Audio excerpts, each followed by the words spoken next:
இன்றைய உணவு இன்றைய உணவு இன்றைய உணவு.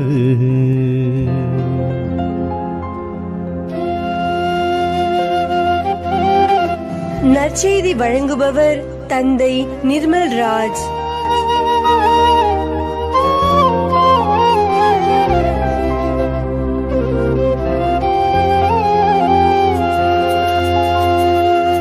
இயேசுவில் பிரியமுள்ள சகோதர சகோதரிகளே, உங்கள் அனைவருக்கும் இயேசுவின் பெயரால் வாழ்த்துக்களையும் ஜபங்களையும் அன்போடு தெரிவித்துக் கொள்கின்றேன்.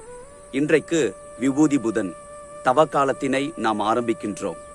அன்பானவர்களே, 2 காரியங்களை இன்றைய நற்செய்தி வாசகம் நமக்கு சொல்லிக் கொடுக்கின்றது. ஒன்று தர்மம் செய்தல், 2வது இறை வேண்டல். ஆண்டவர் இயேசு வாழ்ந்த பொழுது பரிசேயர்கள், சதுசேயர்கள், மறைநூல் அறிஞர்கள் எல்லாம் மக்கள் பார்க்க வேண்டும் என்று சொல்லி தங்களுடைய தர்ம செயல்களை செய்தார்கள்.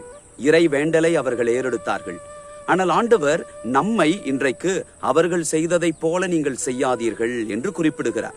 நாம் செய்யக்கூடிய தர்ம செயல்கள் எப்படி இருக்க வேண்டும் என்றால், வலக்கை செய்வது இடக்கைக்கு தெரியாதபடி நாம் செய்ய வேண்டுமாம். அதனுடைய பொருள் என்ன?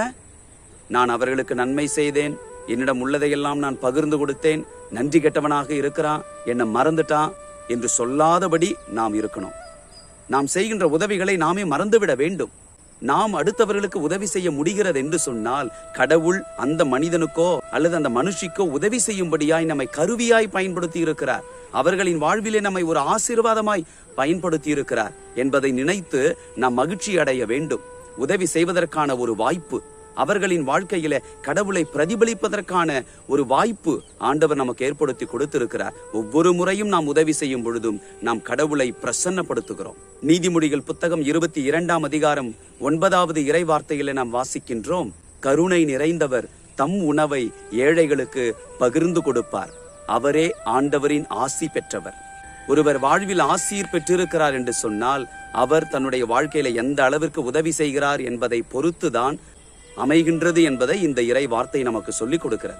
ஏழைகளுக்கு உதவி செய்ய மறக்க வேண்டாம் என்று கலாத்தியர் திருமுகம் 2ஆம் அதிகாரம் 10வது இறை வார்த்தையில நம்ம வாசிக்கிறோம். ஆகையினால் அன்பிற்குரியவர்களே, இந்த தவக்காலத்தில நாம் எப்படிப்பட்ட தர்ம செயல்களை நாம் செய்ய இருக்கிறோம்? நாம் செய்யக்கூடிய தர்ம செயல்களை நாம் மறந்து விடுவதற்கான ஒரு அருளை இந்த தவக்காலத்தில கேட்போம். 2வதாக இறை வேண்டலை குறித்து ஆண்டவர் சொல்லுகிறார்.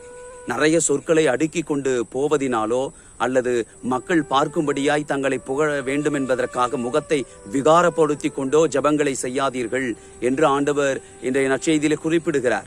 அந்த இறைவேண்டலை செய்யும் பொழுது ஒருவர் தலையிலே எண்ணெய் தேய்த்து முகத்தை கழுவ வேண்டும் என்கின்ற ஒரு செயலை சொல்லுகிறார். இது எதை குறிப்பிடுகிறது? தலையிலே எண்ணெய் தேய்த்து என்றால் வெறும் நாம் தலை முடிக்கு தடவுகின்ற எண்ணெய் மட்டும் அல்ல, ஆண்டவர் நமக்கு பொழிந்திருக்கிற அபிஷேகத்தை குறிப்பிடுகிறது. ஆகையினால் இந்த தவக்காலத்துல ஆண்டவர் நமக்கு ஞானஸ்நான அருள் அடையாளத்திலிருந்து இன்று வரை நமக்கு பொழிந்திருக்கிற அபிஷேகத்தை நாம் நினைவு கூற வேண்டும். அந்த அபிஷேகத்தில் நனைந்தவர்களாய் எல்லா ஜபங்களையும் நாம் ஏறெடுக்க வேண்டும். 2வதாக முகத்தை கழுவுவது, அதனுடைய பொருள் என்ன? ஆண்டவர் இயேசுவை நாம் பிரதிபலிப்பது, அடுத்தவர்களின் முகத்திலும் கடவுளின் பிரசன்னத்தை காண்பது, அதுதான் முகத்தை கழுவுவது. எங்கள் அன்பான ஆண்டவரே, இந்த நாளுக்காக, இந்த வேளைக்காக நாங்கள் உமக்கு நன்றி கூறுகிறோம்.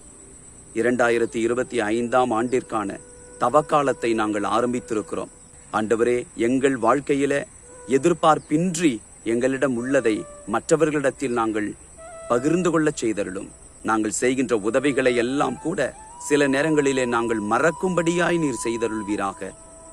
ஆண்டவரே, உம்முடைய அபிஷேகத்தையும் நீர் பொழிகின்ற ஆற்றலையும் நினைவு கூர்ந்து இன்னும் அதிகமாக இறைவேண்டலிலே நிலைத்திருக்கக்கூடிய ஒரு தவக்காலமாய் எங்களுக்கு மாற்றிக் கொடுப்பீராக. இயேசுவின் இணையற்ற நாமத்தில் ஜெபிக்கின்றோம் தந்தையே, ஆமேன்.